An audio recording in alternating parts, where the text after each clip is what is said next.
Students, hi, this is Mr. Bob and Reeve. If you're watching this video, hopefully it's because you are trying to complete the Office of Student Access and Completion OSAC application. Remember, this is a sort of a warehouse of applications, so to speak, or a warehouse of scholarships that exist for Oregon students. And by you completing this application and selecting scholarships, it gives you a chance to get lots and lots of money, hopefully for college. Okay, so we're going to walk through how to do this. And so let's get right into it. So notice I'm here and I'm on the OSAC portal. If you're not sure how to get there, if you type in OSAC on any sort of web browser, you'll get there. And you should already have an account because if you remember with the Oregon Promise application that we did earlier this year, you established an account. So notice I am logged in. And if you can see here, one of the things when you log in is you want to make sure that you see at the top here, 2022-2023 scholarship application. Okay, and you can see there's my name and your name should show up there. If not, then obviously you want to figure out what's going on before you proceed further. You do not want to fill out, for example, a past year's application. So we're going to try and get through steps 1 through 9 here. Notice there's 14 steps here. The goal for today or for this video is to help you get through steps 1 through 9. So let's just go ahead and click on number 2, identifying information. And notice, actually, you can go back even. No, this is fine. Let's start out here. So notice who is filling out the application. You are going to click on student applicant, okay, because that's who you are. Just for the purpose of this video, and I'm going to fill out test applicant, okay, because that's what I am. But again, you would do student applicant. How did you learn about the OSAC application? Most likely you learned about it from me, so you're probably going to check this box, but you could check another box. You want to double check that your name is your legal name is listed here. Remember, it's not a nickname that someone calls you. And then your birth date, you want to make sure that's there. And then in terms of social security number, remember, there's basically 3 options you have here. If you know your social security number, I encourage you to enter it now because that just saves you the headache of trying to do it later. If you don't have a social security number, that's okay too. Remember, you cannot be denied aid in the state of Oregon, college aid in the state of Oregon, because you don't have a social security number. And so you would just click this box, I do not have a social security number. The third option is if you have a social security number, but you don't remember it or don't want to enter it now, is to click on I will enter my SSN later. And the application will prompt you later on before you submit. It won't let you submit before actually entering your social security number later on. And then you want to certify that you are the person identified above. Click on this continue button. And notice here, we've got a street address that we have to put. I'm just going to put a street address here.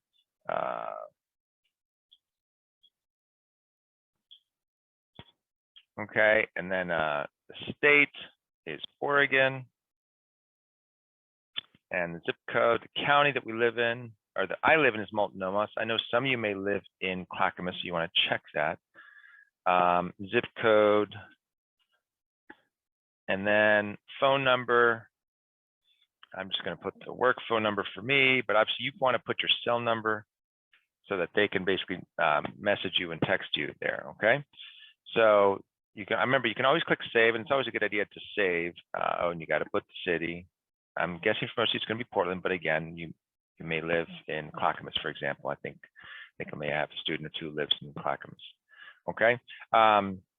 Notice it's never a bad idea to hit the save button every once in a while. Click continue, and we go to notice we're here at number 4, step 4 of 9. So primary contact.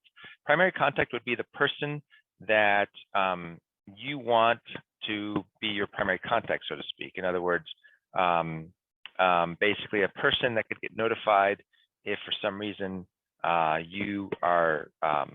can't reach you. Oh, let me go back. Let me say something that I've learned from other teachers.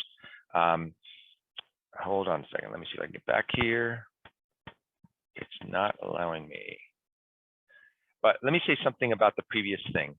The address you put down there doesn't necessarily need to be the one that's listed in Synergy. If you recently moved and your family has not updated your school mailing address, put your most current address. The reason I say this is because oftentimes in the summer after you graduate, you may be like the standby candidate to receive a certain scholarship. Maybe you didn't win it, but if the primary recipient doesn't take the scholarship or somehow a new scholarship becomes available and they want to offer it to you, they will try and contact you over the summer. So it's really important that the mailing address and the phone number be most current. I've heard from teachers that students in the past have lost scholarship money because they did not put current address information, and scholarship committees tried to contact them over the summer, and if they couldn't get a hold of them, they went down to the next person on the list. So make sure you do that, keep it current. Okay, so for most of you, I'm guessing, your primary contact is going to be a parent of some sort, so you want to put their name. I'm just going to put my wife's name just because. And I'm going to put kind of a bogus email address for her. And just for the purpose of this, you want to make sure you put a good number. Again, for the purpose of this, I'm just kind of putting a bogus number in there. And you want to indicate whether you can get text messages and cell. And I think for most of you, it's going to be yes. Street address. Doesn't have to be the same as yours. Could be a person you don't live with, right?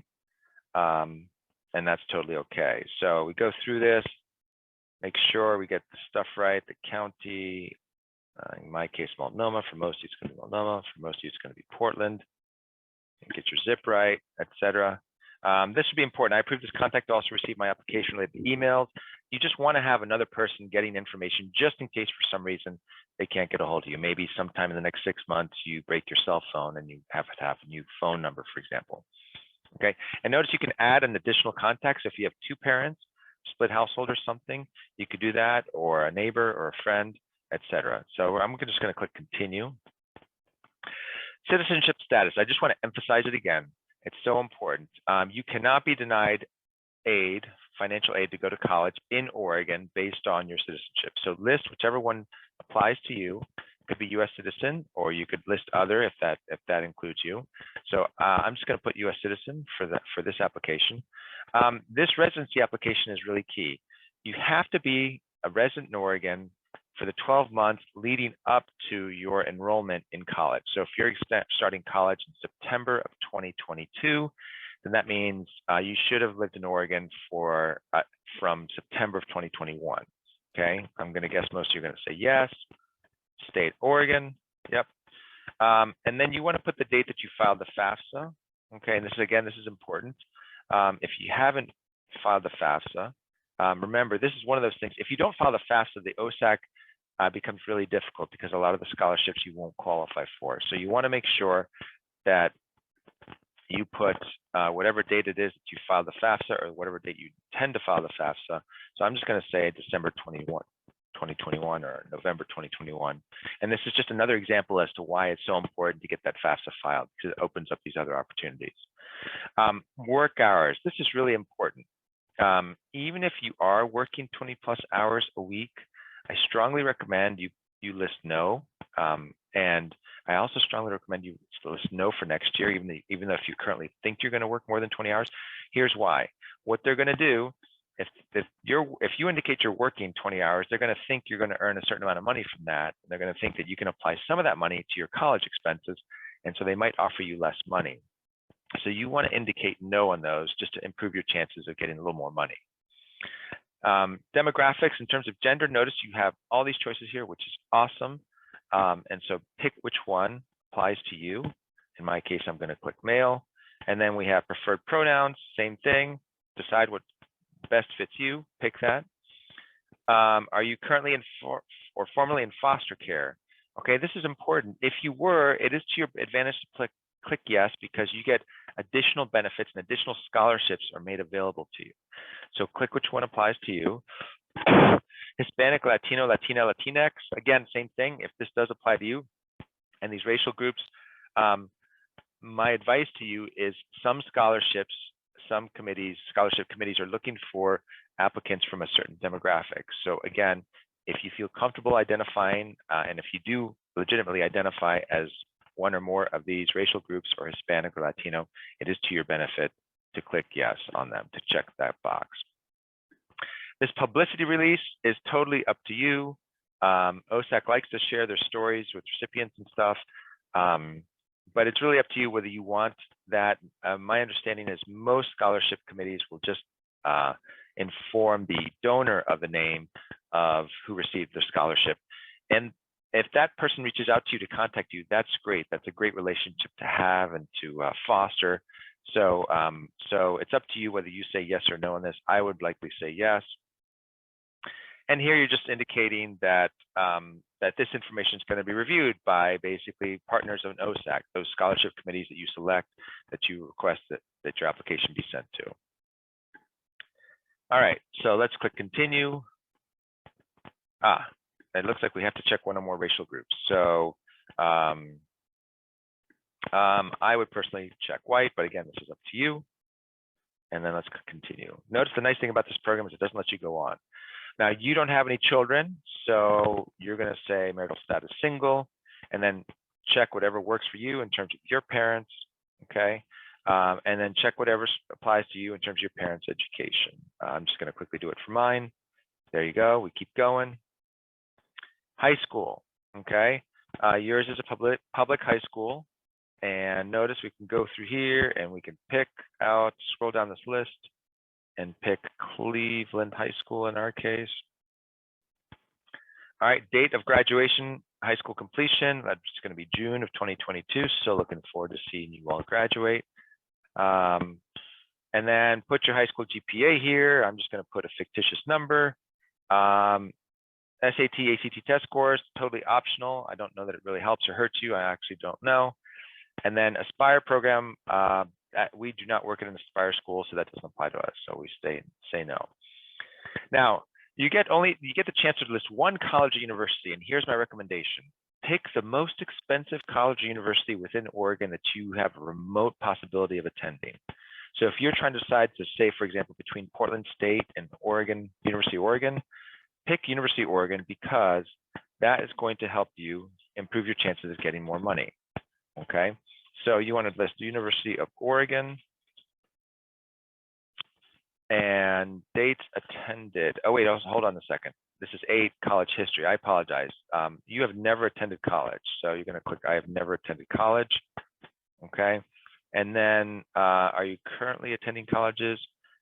So let's go down here to this part. Will you have finished 2 academic years towards a degree or certificate at community college? No. And bachelor's degree by fall 2022? No.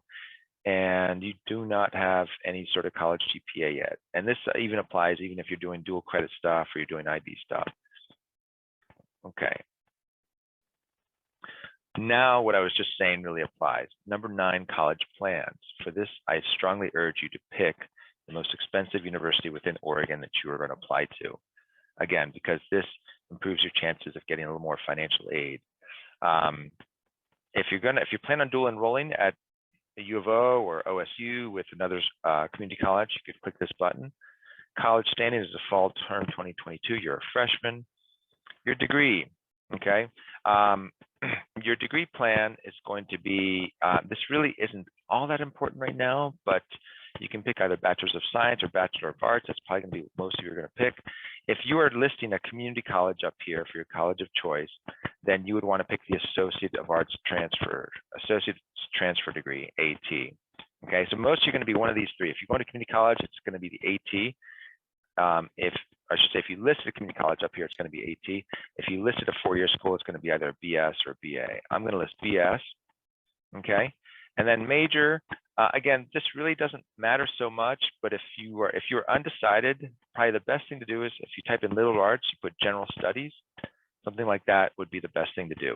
But if you know of a specific major you want, chemistry or otherwise, list that here. Expected completion date, assuming you're starting college in fall of 2021, you're going to be completed by the spring of 2025. So that's going to be June